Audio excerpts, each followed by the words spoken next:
सगळ्यांना श्री स्वामी समर्थ. स्वागत आहे तुमचं माझ्या एका नवीन छान अशा गावाकडच्या व्हिडिओमध्ये. तर माझं आवरलेलं आहे. आत्या सकाळीच गेल्या, पण इतकी गडबड होती की आत्यानी खूप छान अशी इरकल साडी घातलेली होती, पण मला गडबडीमध्ये ना त्यांना जायला उशीर होत होता म्हणून व्हिडिओ घ्यायची राहिली. तर आज ना खरंच खूप छान असे मी तुम्हाला देवपूजा केलेली दाखवते, कारण देवांचे हाल तुम्ही बघितलेले होते.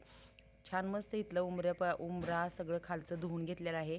उंबऱ्याला हळदीचं लेपन करून घेतलं, रांगोळी काढली, हळदी कुंकू वाहून पूजा केली. इकडे पण छान असं पत्रावरचं सगळं पुसून वगैरे घेऊन सगळं आज मस्त असं छान हे केलं. चला आज तुम्हाला दाखवते देव किती छान मांडले.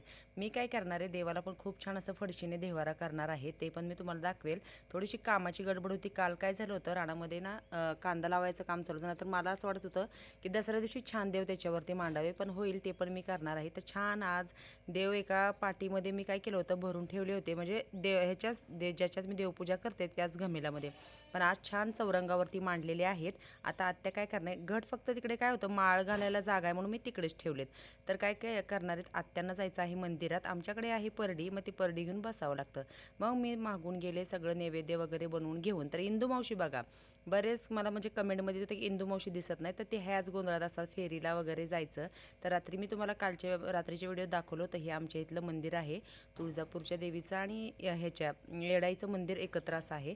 बाजूला सगळ्याजण आज उद्या असे परड्या घेऊन बायका बसलेल्या असतात.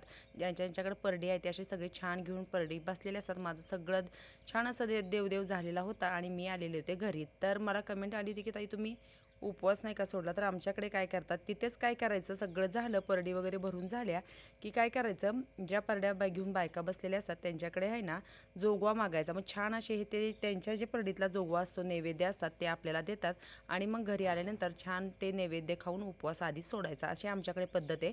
आणि आमच्या आत्या परडी घेऊन बसल्यात, मग त्यांच्या परडीमध्ये एवढे सगळे नैवेद्य झालेले होते. मग त्यांना येताना ओझं होईल म्हणून मी काय केलं, येताना घेऊन आले. आता मी काय करणार, हे नैवेद्य छान असे पसरून त्याच्यावरचा भात काय केला मी, सगळा असा हे करून काढला आणि कोंबड्यांना काय केलं, का कपड्यावर टाकला, खाली नाही टाकला, कपड्यावर टाकला. अन्न वाया जायला नको. मग व्हिडिओ कसा वाटला तो तुम्ही नक्की सांगा.